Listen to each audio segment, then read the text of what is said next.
Welcome to Flat Earth Debate Live. I'm your host Nathan Oakley, and if you are new to this channel, or you've not done so already, then be sure to subscribe. Hit the bell notification icon and join button if you'd like to become a Nathan Oakley 1980 channel member and keep up to date with the Flat Earth Debate. If you would like to support the channel, there is a super chat that runs alongside each of these shows while they are live, and there's also a PayPal, Patreon and crypto link in the info box below the video. Most importantly, if you'd like to join the discussion, simply mute the page you are currently watching, then click the link in the info box below this video to join the panel and express your views on the nature of Earth. If you do join, please don't swear. If you do, you'll be ejected, and if you are, please don't try to rejoin the stream using sock accounts. You'll be warmly welcome back on the next stream. Please also share the show on social media. Sharing the show obviously increases the live audience, but this in turn increases the chances of a more diverse panel, so please share the show on Facebook and Twitter. Now we are joined by Brian's Logic, Neil, Refracted Curvature, Eli, and a whole bunch of people in Discord, so welcome one and all. Hello everyone. Hey, good morning. Hey, good afternoon. Good afternoon, good to have you all. Any evidence of axial rotation of the Earth-based variety? No. No coordinates observed.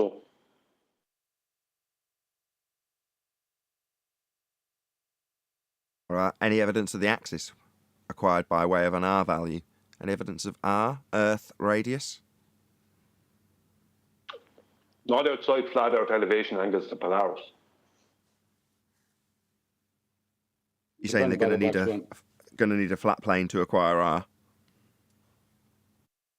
They're going to need a flat plane to require both radii of the globe.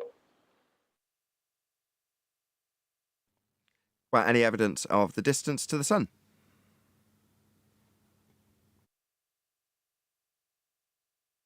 That would require R also. What's that? Sorry. That would require R also. Yes, indeed it would. Any evidence you can acquire an elevation angle from a curved baseline? No, protractor wouldn't work on a curved surface.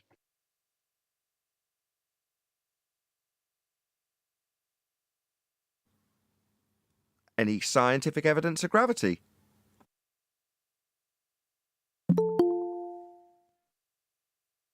No, not scientific, only mathematics.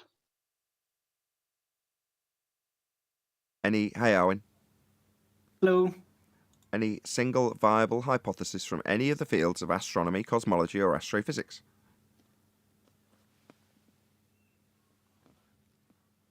No. Well, they no, call it no. science. They'll just call it science. And then when you try to inquire what that means, then it's not science. So pseudoscience? Well, they don't call it that. Well, that's the trick though, isn't it? Pseudoscience is a claim of science where there has been no application of the scientific method. Therefore, when somebody describes a light in the sky as being from a long time ago in a galaxy far, far away, in a heliocentric spinning ball Earth world, in a sky vacuum, that isn't based on any kind of science. But it's claimed to be science. Therefore, pseudoscience, by definition. Indeed. But yeah, if they just can't call it science and nobody's going to be like, hey, you need to stop doing that, we're giving you an official reprimand, then they'll just call anything science, whatever is convenient.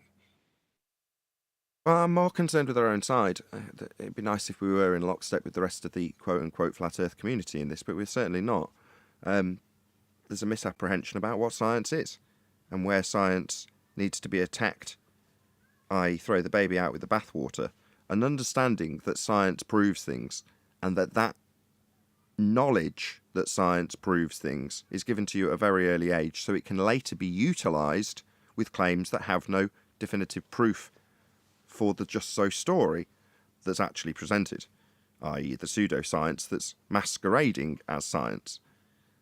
But we still have flat earthers that want to throw science as a general term under the bus. It's like science is on our side. It's been hijacked, and the things that are claimed to be science are not. Right, but I don't blame them though, because the sheer amount of pseudoscience bullshit out there has kind of outnumbered the actual science by now. Yeah, people So don't it's know. an understandable position to take, but it's not very useful because science is still proven. Yeah, science is proving things. When you get to the stage where you can actually lay that out to an opponent who's claimed pseudoscience, and you've proved how it isn't adhering to the scientific method, meeting the definition of pseudoscience, they'll tell you how science doesn't prove anything, when in reality their assertion is that their science, which isn't, it's pseudoscience, doesn't prove anything. And that would be accurate. But they're saying science when it's defeated, i.e. when their pseudoscience is defeated, they'll say science doesn't prove anything. Again, incorrect.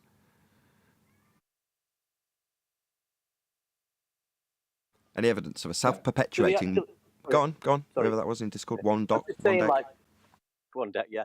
Do they actually claim any for gravity, for example? Do they actually claim scientific evidence, or are they actually telling you it's a theory, and admitting it's a theory?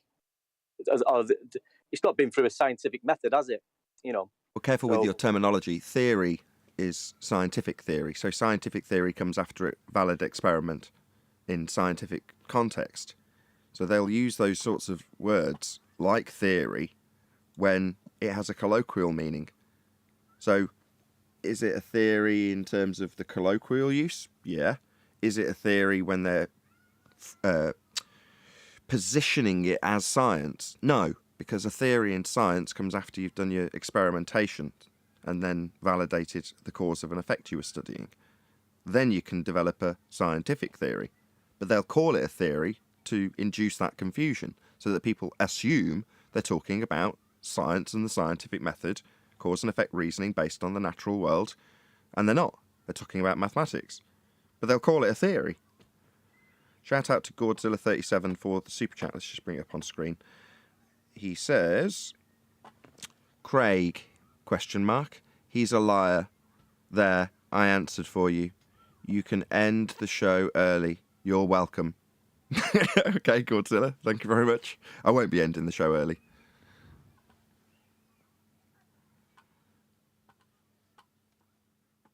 Where were we in housekeeping? Any evidence of a physical geometric sphere edge horizon formerly known as Earth curve? It's not that exciting, whoever that was in Discord.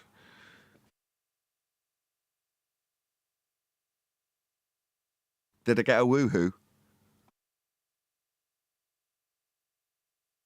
Let's try that again. Is this thing on? You got a woohoo from me, but that was because you said I'm not ending the show early. So I said woohoo.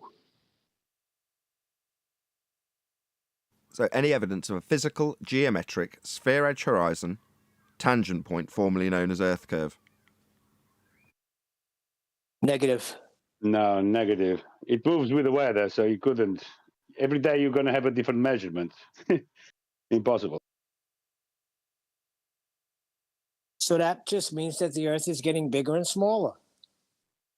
No, physical rocks don't grow, but by definition it must have a geometric horizon if they're going to claim Earth is a sphere. It's the basis of their claim. So moving the geometric tangent point horizon to a different location means it's no longer a geometric tangent point. And their tangent point is Earth curve. They claim it blocks boats and buildings with its physicality, and then they'll show you in an Earth curve maths where the horizon, claimed to be a physical edge, is blocking your view at a tangent point. It's fairly simplistic. That's the basis of a globe Earth claim. We've just debunked it. And when we debunked it, they had a rebuttal telling us all lines to the horizon are bent. So not useful for acquiring elevation angles. Further to that, the ground itself is bent, not useful for acquiring elevation angles. How are elevation angles utilised and used? Well, on a Euclidean grid system, on a flat plane, on a flat Earth. Can only be and is flat, because that is how you acquire two straight lines.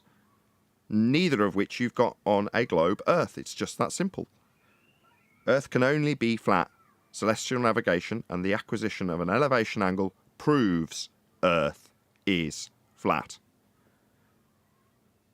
Any evidence you can have gas pressure without the necessary antecedent of a container to press upon?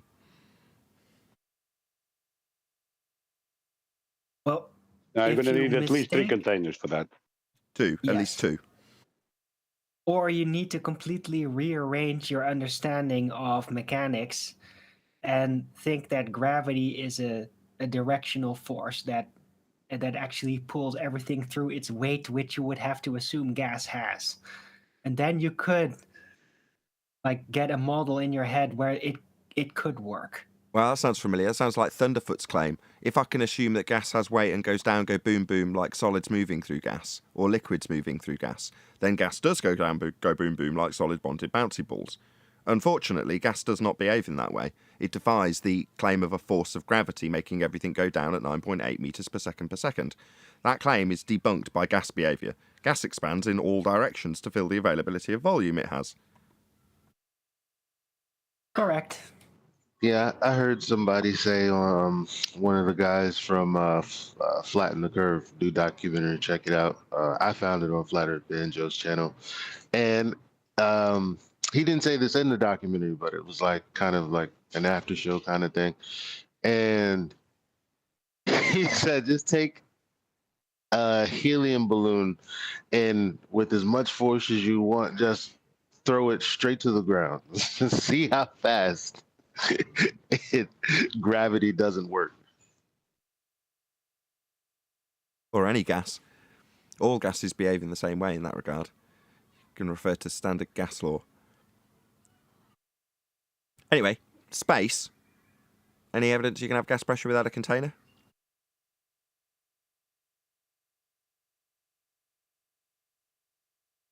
Absolutely not.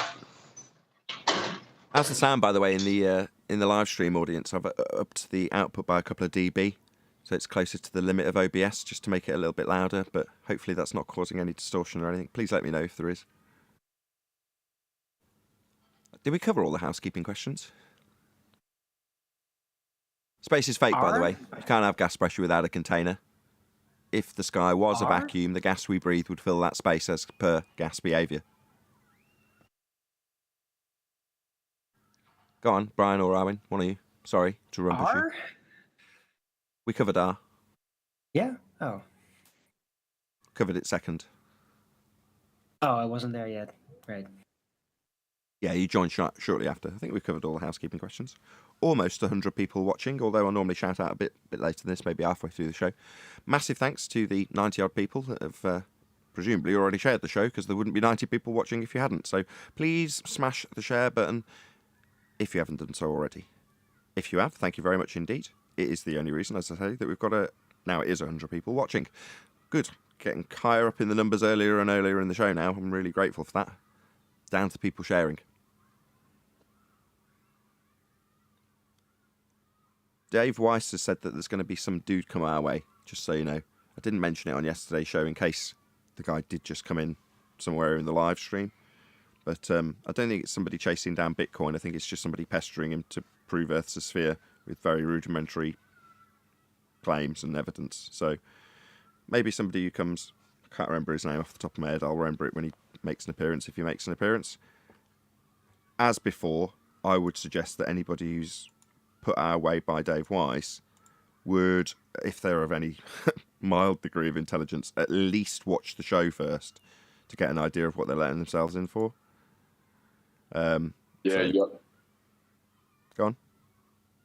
I was just going to say, you need to brush up on your dingleberry earth before you come on the show. You don't want to get embarrassed. Indeed. You need to know all about tangent planes and how they're acquired and measured. You also need to understand how the Black Swan will debunk that. If you've got that under your belt, then you probably won't come, which is what we were discussing in the pre-show, right? No, none of that will happen. What will happen is someone will turn up who will just pre-assume we don't know what we're talking about. Oh, I see. The smug arrogance of a ball-believing fundy who's not yet actually become acquainted with people at the tip of the spear of the flat Earth debate. They'll just come in and say, well, you're just idiots. Don't you know we've got pictures from space? Well, yeah, I mean, this person will probably be a man, and he'll probably pre-assume that we've never come across any of these answers that he has, in 7 years. It would be impossible for us to even find any of these answers online because we're so stupid. Okay, well, do you want his argumentation based on the presentation I was forwarded by Dave was Pontchartrain Bridge versus Muppet Vision begging the question, proof of nothing perspective hijacking Earth curve calculations with a presupposed spherical R value inserted at the off. That's what they've got. That's what this guy's got. I mean, I rolled my eyes when I saw it. I'm like, oh, God, great. So some newbie with a 2015 sense of argument when it comes to this discussion. That's what we're going to get, is it? Got to rewind back in terms of dumbing down the arguments to a really rudimentary level to actually pick apart his pathetic attempt at 2015 flat Earth arguments. Great. Yeah, no worries. Yeah, suddenly we have a geometric horizon again. Yeah, exactly. Geometric horizon, R, Muppet Vision, seeing the side of our own head, ignoring perspective, ascribing full feet and inches or meters values to the targets. You name it, it's got it. Oh, he's got the curve adjacent too. He's going to come in with that, not even knowing he's using it, whipping it around like he's got something. It's like a plastic gun. Indeed. Yeah, it'll be interesting, because I've made a video in the past 2 weeks and it's causing a lot of rage amongst the borders. It's about Lake Pontchartrain, right? I can never say the word. And I just point out very simply that directly across at the other shoreline, I don't even have to talk about black swan, don't have to talk about angles, and that's very, very simple. Straight across at the opposite shoreline, both on the left side and the right side of the bridge, in Soundley's photograph, there is inferior mirage. You can't have inferior mirage without two things. Number one, a physical surface, and number two, the density of air that's only found at the surface of Earth. So we are seeing a horizontal surface over at the other side of Lake Pontchartrain, thanks to Soundley. Because you can't have inferior mirage without those two things. You need a surface. There's no qualification, quantification, or maths for what you're describing. You're describing an effect in nature. You labelled it inferior mirage or refractive effect. Well, they don't have that. They don't have refraction. They have terrestrial refraction. Instead of Coca-Cola, they've got Foca-Cola, which is terrestrial refraction. It's not refraction. It's not the real McCoy. It's something they describe in their mathematics based on an R value that they debunked themselves the moment they said Earth curve was refracted with the black swan. So they're utilising an R value, slightly upping our 2017 now we're into argument style-y. Okay, well, yeah, you haven't got a physical geometric sphere edge for a horizon anymore. So you've refracted that straight line. How are you going to claim that you've got a geometric tangent point when it's refracted bent lines, always? Atmosphere is what gives them their terrestrial refraction. Sphere-shaped air, that's an oxymoron. But in their sphere-shaped air oxymoron, light bends at a rate of R. That's what they call refraction, but it isn't. When they say refraction, they're lying. They may not know it, but what they're actually describing is a sphere-based, R-based 7/6R in standard format. That's standard, otherwise known as terrestrial, otherwise known as atmospheric, sphere-shaped air, refraction. Well, air isn't sphere-shaped. Light doesn't bend at a rate of mathematical R's that we've debunked. Shout out to Mike808, again, like yesterday, just gives me money. Thank you so much for the super chat and support. Really appreciate it, Mike. Thank you so much. Yeah, I mean, this guy is going to want to talk about how come the bridge looks so bendy, right? Who cares why the bridge looks bendy, right? Who cares if it's sinking or if it's a bendy bridge or whatever? Nobody cares. There is inferior mirage at both the left and right of that bridge, 24 miles away. That means there is a physical surface 24 miles away. So the bridge can go down and bend in a figure of 8 for all I care. You cannot have inferior mirage without a physical surface and the density of air. That is very important. The density of air that's only found right close to and at sea level. You don't see inferior mirage up on the side of mountains and underneath airplanes, do you? You don't see it because the density of air is not there. So you need the surface and you need the density of air. And that's what we're seeing straight across the lake. Right. So we don't Again, even need I'll to re-stress talk about that, black this swans. is an effect that takes place in air that we see, as opposed to an effect that takes place when you bend a line in Muppet vision, where you're seeing the side of your own head at a rate of hour and calling it refraction. They don't even have they can't explain this because they don't have any means of explaining it. Their version of refraction has no account for this whatsoever. Now myself and big shout out to him, Sleeping Warrior, had Mick West over a barrel on this. I say we. Sleeping Warrior had Mick West over a barrel on this when he took him to his own website, went to the links where he's describing terrestrial atmosphere sphere-shaped air refraction, 7/6R in standard form, and the links that he had for it, which did link to real refraction and Snell's law. Like, no, your refraction's not Snell's law. What are you doing? Where's your connection to the real atmospheric effects and the 7/6R atmospheric effect you have based on an R value in your maths that you call refraction? Where's the justification for it? There isn't one. There's just an R value and a couple of numbers attached to it. So this has nothing to do with mirages, looming, sinking, refraction. It is not when they are describing it on a globe, because they're describing it in an oxymoron sphere-shaped air. So we're not going to hang the dingleberry Earth off the flat plane at the horizon, right? Hanging a dingleberry, Brian, set him straight like you set him straight yesterday, because he disappeared when this came up. The moment they've got a flat plane to do the measurements, hanging a dingleberry hemorrhoid from the bottom of the plane that you're about to measure and navigate on is irrelevant. They've already conceded that they're going to have to do all of these measurements and navigation on a flat plane. What's that they say? Oh, there's a dingleberry hanging beneath it at a certain point. Who cares what point they claim it hangs off the bottom? They're actually measuring and utilising and navigating on a flat plane. They call it a tangent plane, but we've debunked the tangent. Exactly. I mean, the fact that they require a tangent plane, the fact they require a plane, is an admission from their side that we can't do any of this stuff on the surface of Earth that we're claiming exists. They claim a curved surface, a spherical surface, but then they need a tangent plane. Why? Because they know they can't do any of this surveying or celestial navigation and all these things that matter. Engineering, you can't do any of this on a curved surface. You need to have a flat horizontal baseline. I was thinking about this. I edited that out, actually, and made it a members-only video. So it's called Tangent plus Black Swan equals Globe Death. And it's got you pointing out to me exactly that. Because I'm arguing the toss with the Cumuvirus about how he's going to acquire the tangent when we've debunked it with the Black Swan. And you step in and go, no, you've whistled past the graveyard. The moment they're using a flat plane, why argue about how they get the tangent and Dingleberry Earth? They're using a flat plane at that point. So what difference does it make? So moving forward, once they use a tangent plane, just say, no, use the globe Earth surface that you're claiming Earth is. Don't slap a flat plane on the top of it. That's our win. So you're admitting we're going to use a flat plane and surplus to requirements is a sphere dangling below it. No. Tell us how you do this on a sphere. Don't immediately revert to slapping a plane on top of it, because that's where we win and you lose.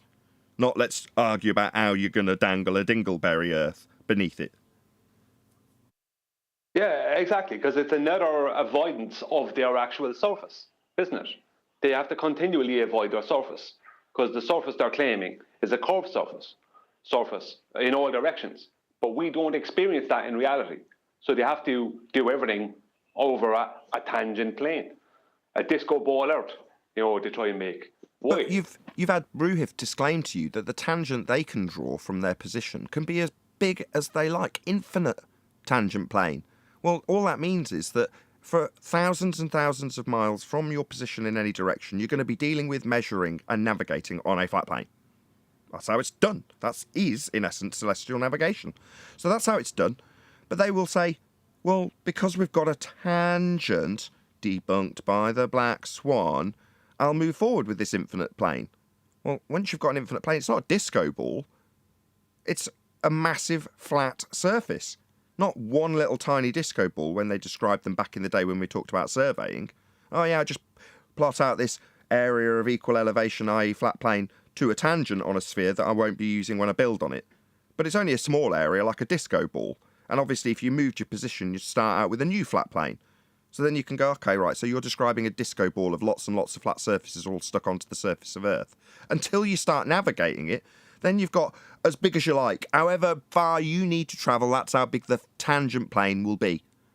You know, like, so you can move 10,000 miles away from the dingleberry sphere Earth that was dangling below this plane, arrive at your location, having measured it and navigated it flat. Well, what's the relevance of the dingleberry sphere Earth dangling below? There isn't one. There's no relevance to it at that stage, is there? No, there is. Irrelevant. No, it is extremely relevant because it has to be the funniest rebuttal in history. I'll give you a flat Earth. So long as we can take that flat Earth and turn it into a sphere and extrapolate a radius value from it, I'll give you the flat Earth. Of course it's a plane, but there's this, dingleberry hanging at the bottom where the plane meets the sphere, and that's the Earth.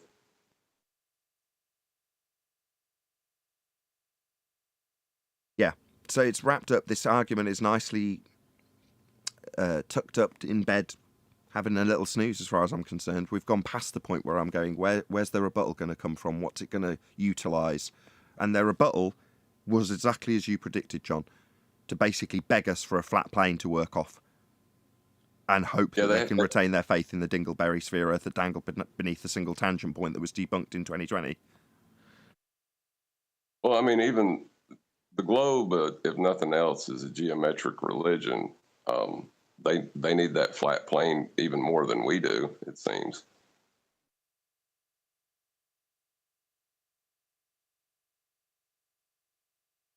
Well, everything they do requires them to do it on a tangent plane. Even the Lake Pontchartrain argument, which is not an argument, where what's his name? That surveyor, Jesse Kozlowski. He starts off his GPS measurements, right, of that lake and the bridge by planarizing everything, right? Because he has to, because GPS references flat planes. It references tangent planes. It's always referencing a flat surface. It's just it's 3D. He uses elevations off a flat surface, off a sea level, and that's what it does. That's what GPS does. They can add in any mathematical belief nonsense they want after that. What it's doing is referencing a flat plane. Same as Google Earth. And that's what he has to use. Yeah. Same as Google Earth. When people use that professional version, which costs money to actually use, that's used professionally to build stuff. So what does it utilise? Well, Brian's describing how GPS uses a flat plane. Well, you can see this for yourself. Go to Google Earth and draw out an elevation profile and see how the entire surface, no matter how big you make it, is all flat. Yeah, there's topology on it in case anybody wants to get pedantic, but the overriding surface level is exactly that. It's not curving away from any vantage point at 8 inches per mile squared. There isn't any curve. It's done in a Euclidean box. It's flat. That's how it's presented, how it's sold to the professional users of that software to build stuff. Well, if there was an 8 inch per mile drop from every vantage point, as is claimed on a sphere Earth, you'd have to engineer around that. There'd be no way of getting away from it. And it would be bloody obvious to everybody. It wouldn't be explain away how you've got no visible evidence or measurable capabilities of a sphere, but I'll just beg the question that we're still on one when we measure it all flat. It is the most hysterical rebuttal that's been our way in the entirety of the debate so far. What's that you say? I'm going to do this on a flat plane like you're going to do it on a flat plane, but I'll rename the flat plane as a tangent plane, so then that's all good. Because somewhere along the stage, I've got a begging the question fallacy. But we're definitely going to deal with the flat plane that you're dealing with. It's like, wow, really? How wonderful. So it's flat then. How big is this flat plane that we can deal with? Oh, infinite. Infinite tangent plane. See how I said tangent? That means it's still a sphere when we deal with, measure and navigate this flat plane we're going to deal with. I'll just call it a tangent plane and everything's cushy. Yeah, they either need chords through their sphere. They either need to bring a chord through their sphere or put a tangent plane on top of it. Either way, there is no reference, no real world reference ever to a curved surface, ever, from any profession. And that's what we'll start Anyway. saying from now on your advice, Brian. When they start drawing out tangent planes, I'm not going to argue about the toss about whether or not we've got a tangent anymore. Who cares? We debunked that in 2020. We know there isn't. If they start asserting it, it's quickly dealt with. Well, I'll start saying to them, no. Don't navigate on the tangent plane bit. Navigate on the sphere bit. How'd you do it like that? What's that? You say you have to do it on a flat plane tangent? Well, don't. No, show me the method that actually navigates a curved surface, as that's what you're claiming. I want to hear about how your tangent plane works. Can you give a toss how you measure off a flat plane and then just claim that it somehow relates after the fact, once you've measured the flat plane, to a sphere that you assumed with the word tangent? Who cares? Show us how it's done on a sphere. It's not, though, is it? Celestial navigation isn't done on a sphere. So does it matter if they can come up with a globy, fundy way of doing it when celestial navigation does actually and is actually utilising a flat plane? Doesn't matter anymore, does it? Don't care. They say they might be able to do it using a sphere because we're not allowing them to beg the question of a tangent beneath a flat plane they are actually using at that stage, right, Brian? Exactly. I mean, who cares about doing it on tangent planes? We all know about how to do things on a plane, on a horizontal plane. No, there's a curved surface we want to see, fulfill these processes on. No point telling us about a horizontal plane. We already know about that, isn't it? Let's see your globe version. Yeah, well, that's one of the reasons I like the Eratosthenes example, because don't put the observer height in. It's just the ground, the stick, and the shadow, and the flat plane. 500 miles of it to get that angle to the sun. So they have to accept that before they can start asserting anything else, is that it's at least flat for 500 miles. Yeah, and then they're going to superimpose a curve between them after they take that flat Earth angle measurement. Exactly. It is juicy. And they started out with that. The thing that always surprises me when you say this, and you've only said it half a dozen times, is that that's where I started out back in 2015 with this discussion. You enter the arena and they start talking about sticks and shadows and how they've got scientific proof. You know what I mean? That's where we started, isn't it? And then you get right to the end of the argument where you go like, globe's dead. There's really no coming back from this. You end up at the point where you're like, hold on, their first opening statement, their first opening argument claimed to be science for proving a sphere actually proves a flat Earth. It required one to measure the angle. Yeah, if the ground was curving, he wouldn't have been able to acquire an angle to the sun, because that's what he used as his baseline. There's no argument about whether he's drawing a tangent or any of that. No confusing things by saying the word tangent. He just used a stick and a shadow and an angle and the Earth that he stood upon. Well, I was going to snag this before anybody else does. So we've had the age of the sextant, and then it obviously became the era of the sextant when we went through it, and then we had the age of the... we had the age of the black swan. Then that became the era of the black swan when we moved into the age of the sextant. And now we've moved past that into the age of the angle. So 2022 will be called the year of the angle once we've passed through it. But currently we are in the age of the angle, because the angle measurement, contextually obviously we're talking about the nature of Earth and the ground we're standing on, proves we're on a flat plane. Your acquisition of an elevation angle measurement can only be done on a flat plane. It proves Earth is flat. I think John's... Goes even one step further. Go ahead, Solar.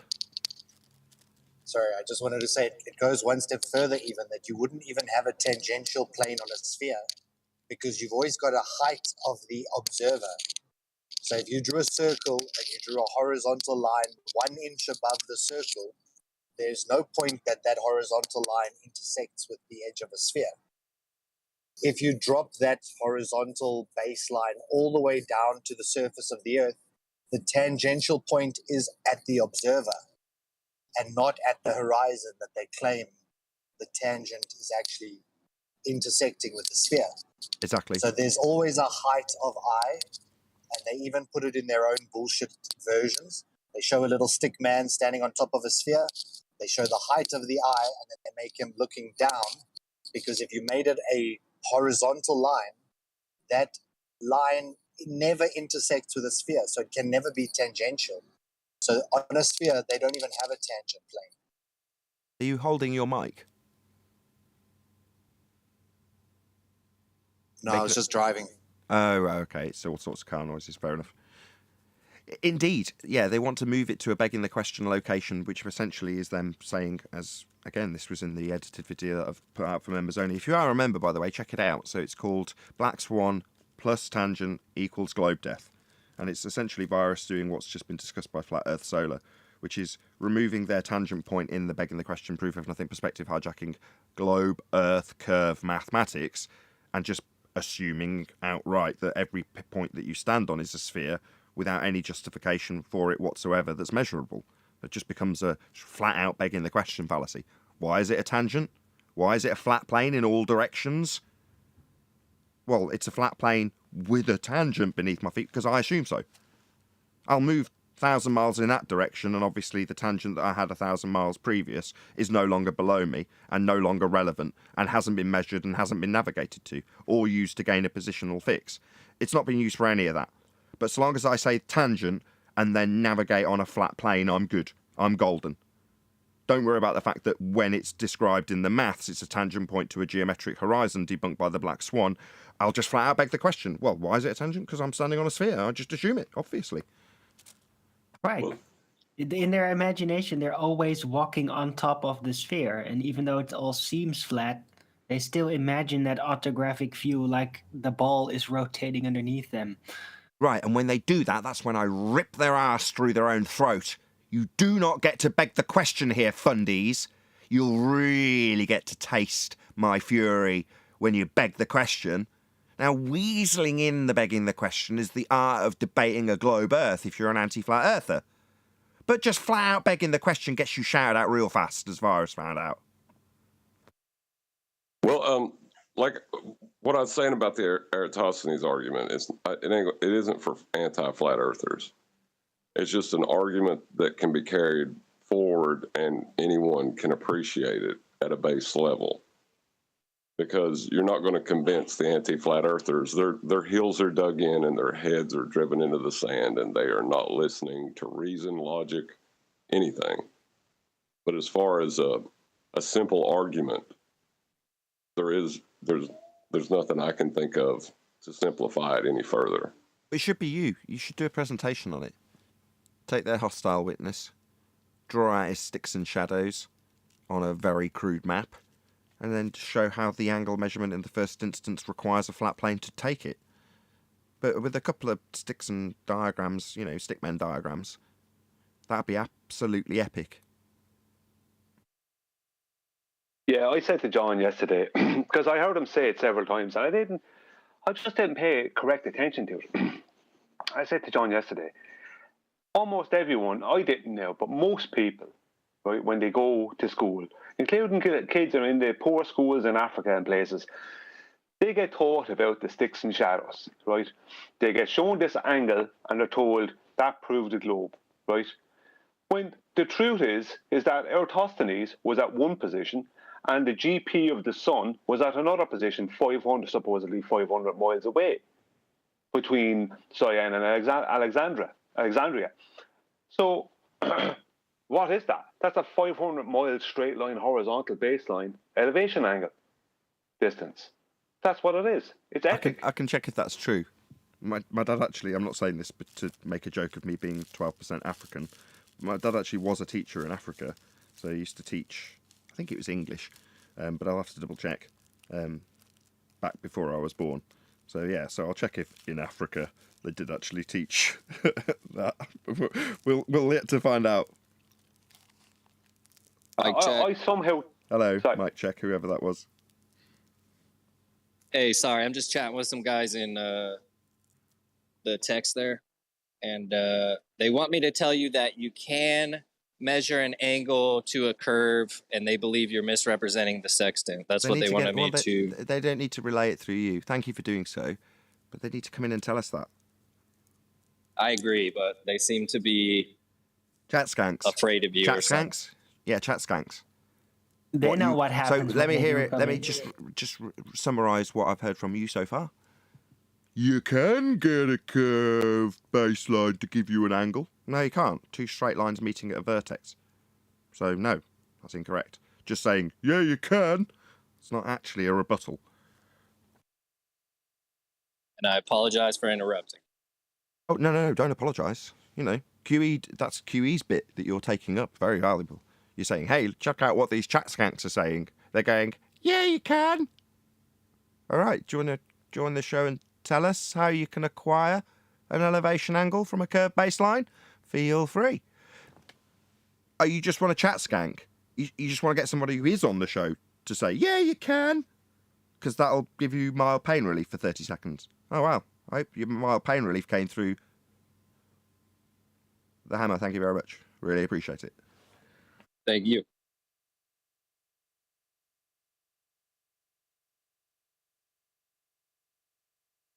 So, just to summarise, as the chat skanks haven't joined the show, you can, even if the show is full. Live stream's currently got 14 out of 13, which makes no sense, but you can add people to a maximum 13 voice chat or whatever they call it. Just join the live stream queue, you'll be moved into the live stream, and you can tell us all about how a curved earth with bent lines to everything always can give you two straight lines. You feel free to put that to us, and we'll listen. Give you unimpeded air for a couple of minutes so you can tell us. Nobody will interrupt you. Or you can carry on chat skanking saying, yeah, you can. If I draw a zenith and a big plane, blah, blah, blah, blah, blah, blah, blah, I've got a dingleberry dangling beneath.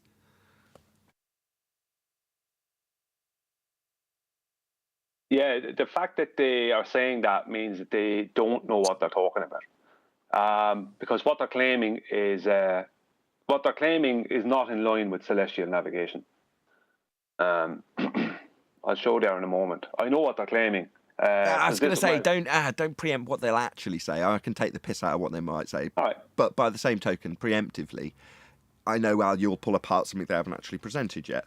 And when they get to that point, we'll point it out. I know exactly where you're going, Brian, but they might actually join. You never know your luck. Yeah, I'll hold back until.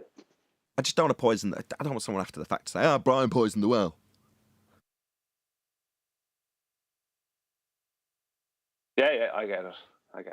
170 people watching. I thought that's why I shouted out early when we got to about 96, 97 people. I was like, just under 100 people watching.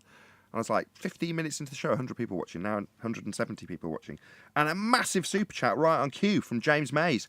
Wow, thank you very, very much indeed for the super chat, James.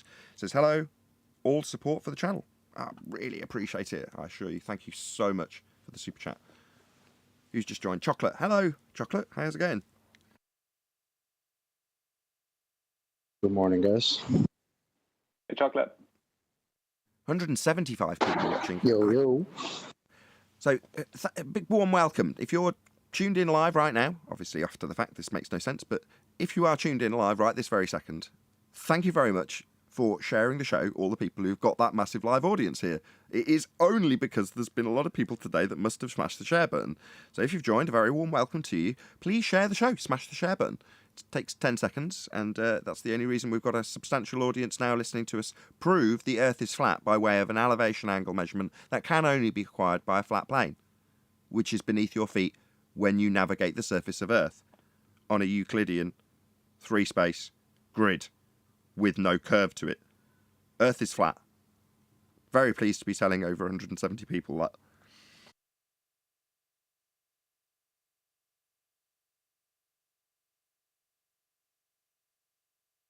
So did anybody join the live stream queue? Let's have a look. No. Just chat skanks. That's all we're ever going to get, by the way. That's why I don't have the Discord live stream chat open. I've never had it open. Because it's just a distraction. And what do you end up with? A bit of dead air after talking to two chat skanks that want to say, yeah, we have got the ability to get an adjacent that's curved to give us two straight lines. That's literally all we ever get when we deal with the chat skanks. Kiwi's good at coaxing them in, but they normally come in 2 or 3 days later after he's goaded them.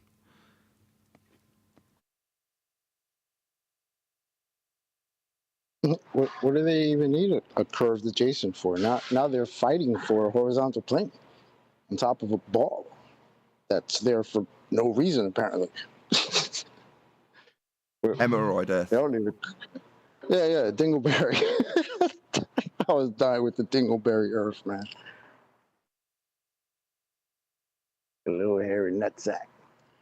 That is down to John pointing it out. You know, they have to concede their argument before they can move forward in the discussion.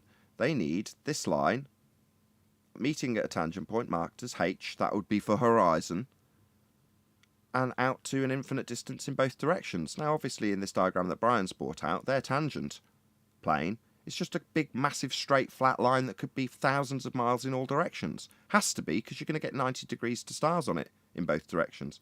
So I'm taking away your thunder here, Brian. I've got your presentation up. Just using it to demonstrate tangent planes. Feel free whenever you're ready. No hassle to take our time. I mean, it's totally fine. I just said I'd add some, because there's been some comments. Solar made a comment on it, and John was talking about it earlier. I think it was John was talking about it earlier. And this, just want to talk about this correcting for the height of I.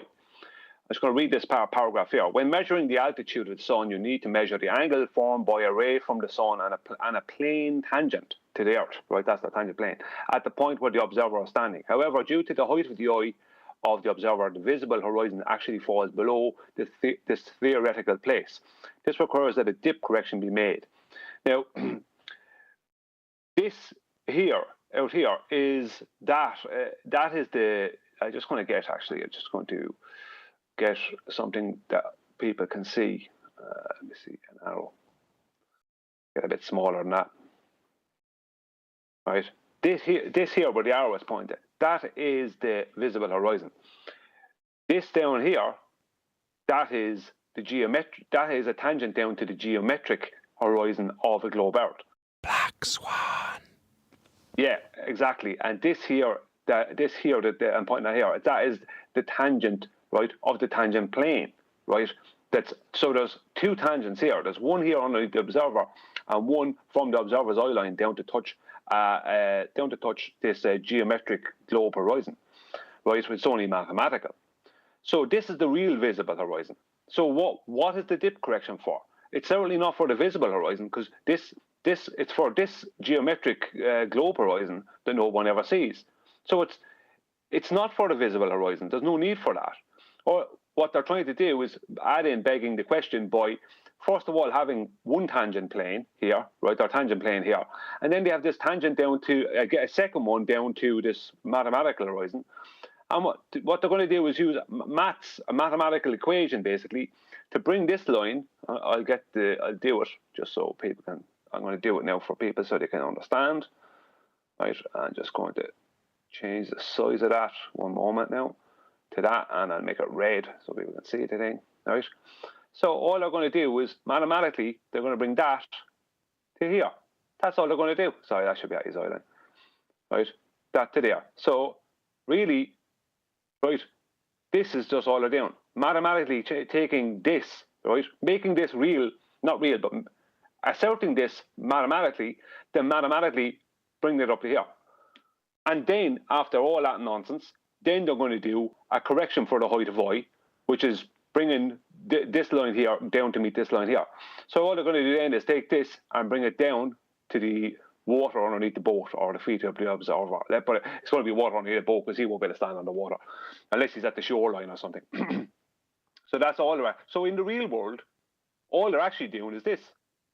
In reality, the rest is only nonsense. That's the only correction you have to make. That's the only thing that there is no, this tangent plane here, that doesn't exist, right? Because there's no globe for it to be a tangent on.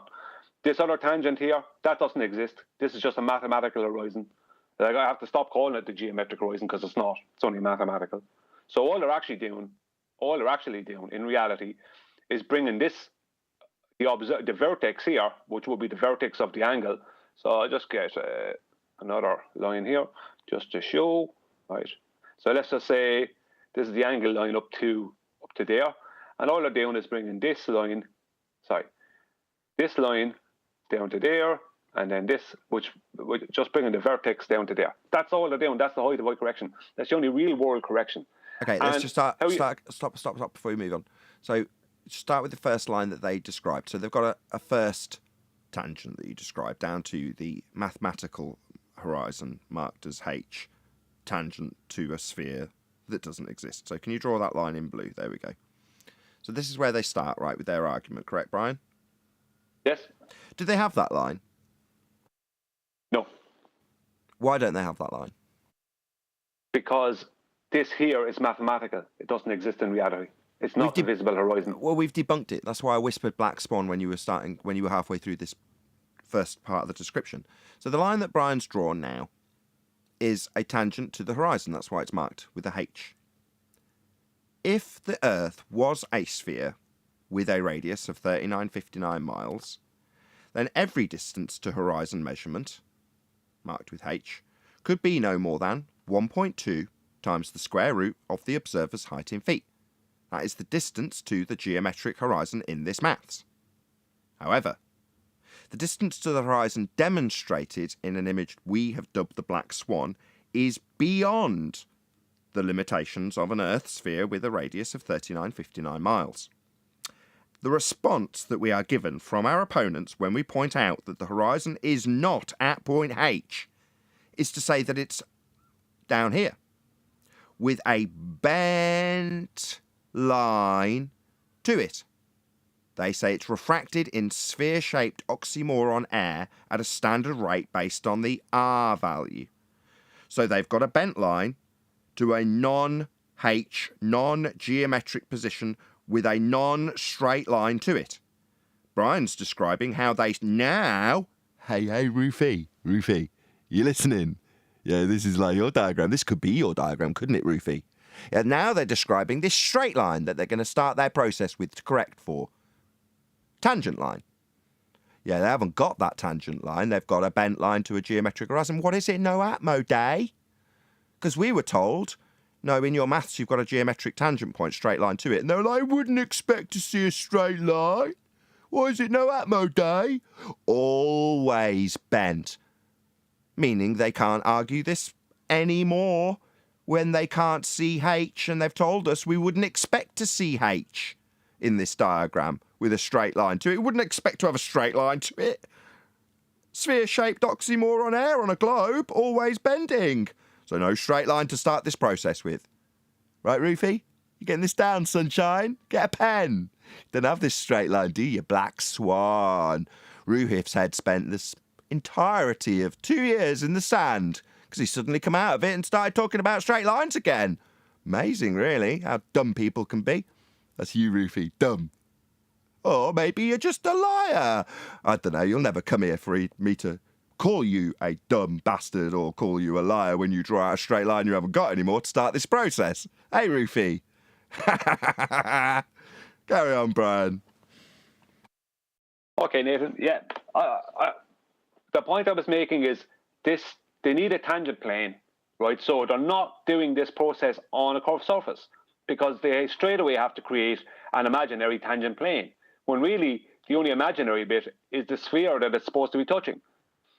And then once they've done that, right, using the observer zenith, right, what they'll then do is create another tangent to this mathematical globe horizon here that doesn't exist and can't be seen. Basically what they're saying is that the eyesight of the observer is going down into the water to some geometric globe mathematical position that doesn't exist. Yeah, they're saying they're seeing H. Like Virus told us, straight line to H. It's got to be, because they can't do this unless it is, but they haven't got one anymore. Yeah, none of it works because the sextant horizon mirror is going to here, to the visible horizon. Exactly. The sextant horizon is the horizon you look at. And is the horizon we look at the geometric horizon marked with H? No, we've been told for 2 years that we would never see that, wouldn't expect to see it. Nobody expects to see it. Always refracted, never a straight line. So they're screwed. Quote, geometric horizon only exists in the math. So how are you going to look at it through a sextant at point H, which is where they need to start? They need to see H with a straight line to it for this maths. Well, that went by the wayside in 2020. Weren't you paying attention? Yeah, and basically what's happening is the whole, like the two tangents, right? The tangent plane and the tangent that the observer supposedly has to this mathematical horizon, they don't exist, right? You just have the flat surface you dwell atop. So this globe doesn't exist because you can't bring these tangents to something that, you know, that none of that happens. None of that is happening. They're bringing the sextant horizon mirror to the horizon, right? And then they're doing height of void correction. That's all they're doing in reality. Besides index corrections, whatever, all they're actually doing is that. They're not bringing it down to any of this. This whole dip horizon thing, the horizon can move in and out. So that person's angle could be here, could be here, could be here, because the horizon is an optical location, so it could be going anywhere. Do you know what I mean? So that probably would change the angle. There's no dip correction. The only dip correction is then making a mathematical correction from their geometric claim, right? Their mathematical claim, up to actual geometry. So it's backward. It's like their mathematical claim, bringing it up to actual geometry. Yeah, but that's not what you're looking at in a mirror of a sextant. You're looking at the horizon mirror. So you're using it to look at the horizon. It's just they've spent 2 years relinquishing the tangent point geometric horizon they formerly had as Earth curve, blocking boats and buildings, and telling us how it's always refracted. So having relinquished a straight line to the geometric horizon, telling us we're stupid to even ask why we would see it, ever, nobody's expecting to see physical geometry, they then move forward in 2022 to start using the straight line. Yeah, Black Swan, fundies. What a classic ending to a brilliant story about how the globe Earth used to be, how everyone thought they were on a sphere, and then we all realised how stupid it was, and that all of the processes of actually measuring the ground were flat and needed elevation angle measurements that could only be done on a flat plane. Quick shout out to Samuel Goat, who says a YouTuber by the name of Sean Atwood is hosting a flat Earth debate tomorrow, having had David Weiss on recently. Will the opponent be a naive globie or an anti-flat earther? Place your bets. So thank you very much, first and foremost, for the super chat, Samuel Samurai. Is it Samurai? Sensual. I've made my resolution slightly smaller now. Sensual Goat. Thank you very much indeed, first and foremost, for the super chat. Sean Atwood is a guy who got famous on British TV by being on a show called Banged Up Abroad. So he was a ecstasy dealer and I think various other drugs, and he got caught and got sent to Security Max in America, various different high security prisons. Very, very rough. He had $1 million bail. So you can imagine sort of how high stakes he was considered when he was locked up. But he did his time, got out, and then went on this show on British TV and has subsequently become a YouTuber. Now, typically, Sean Atwood covers, as you would imagine with that backstory, prison life. Very interesting character to begin with, but more interesting because he's gone through the prison system in the States as a Brit. And along with all of his crew, one of which who died in COVID. It was absolutely tragic. The guy didn't want to take himself into hospital and ended up dying. Had all kinds of crap leaking out of his leg, and all his mates saying, go to the hospital, go to the hospital. He refused and then died. Very, very sad indeed. So my condolences. If Sean Atwood happens to have listened to this show, I doubt it. He might be a show watcher, I don't know. But in any event, really, really interesting guy. Check out Sean Atwood. If he's hosting a Flat Earth debate, that's absolutely fantastic. I know that it's started to cover this. I saw him with Dave and saw him with Mark and various other people who've come across his platform. People have been trimming those out because he's certainly bigger than me, fairly big YouTuber. So brilliant stuff that Sean's now looking at this subject. I don't know how he'll cope with the anti-flat earth rhetoric that'll come his way as an ex-convict on account of the fact that the personal attack methodology is the most prevalent methodology in terms of attacking people when they've got a decent argument. So should Sean become a flat earther and declare that the earth is obviously observably, measurably and navigatably flat, then he'll find that he's attacked based on his criminal past as opposed to the arguments. But just forewarned is forearmed. Anyway, anyone who got any comments if they are aware of who Sean Atwood is? Does anybody know who this guy was? I'm aware of him, Nathan. Yes, I've seen him. Me too. He hooked up with Sammy the Bull, I'm telling you, in Arizona. He's got a lot of balls, that guy. Plugs in with a guy who's got 19 murders. No, I don't think Sammy the Bull says I don't think he actually ever met him. I think he just was knew people. They were doing business together. Right, but still, to even deal with the people Sammy is dealing with. Yeah, because your man Sammy the Bull said that he didn't actually know who Sean Atwood was. And yeah, of course he did. Incriminate himself more, but he did do 19 years on that, Sammy, on that whole Ecstasy Arizona ring there. But trust me, he got it through Sean. Can I just finish this off before we just carry on? We're still live, but go ahead. Yeah, because this is where I want to get to. It's just 1 minute. It's all I'll take. The most important thing here is that none of this is happening, right? There's no dip happening in real life. None of that's happening in real life. The actual horizon is out here, not down there. What is happening is height of eye. And if I just come down here, for 5 foot, there's a 1.5 meter, right? That's 1.5 meters, 5 foot. And the dip correction is a minus of 2 degrees or 2 minutes or whatever.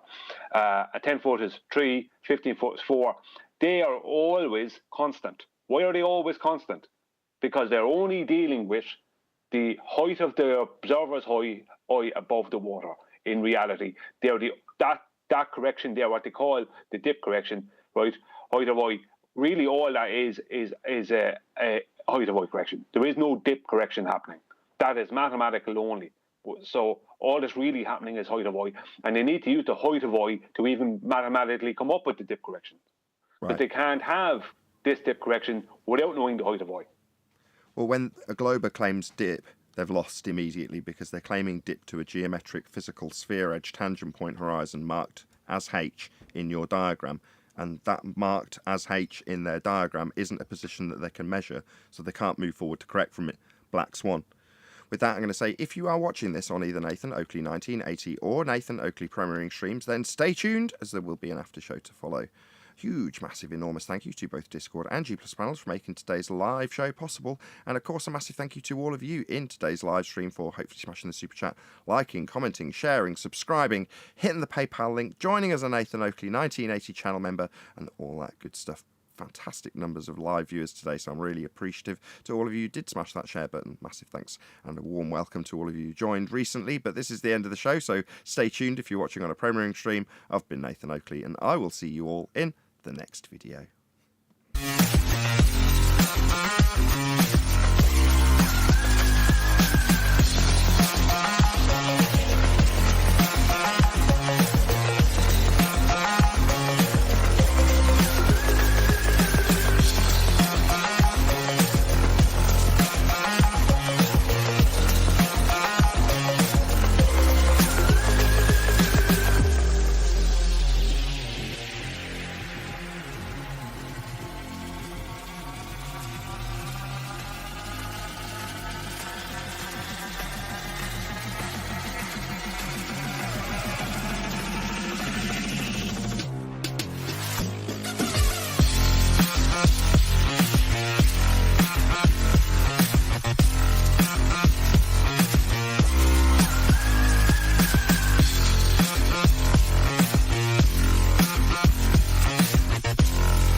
What a lovely day!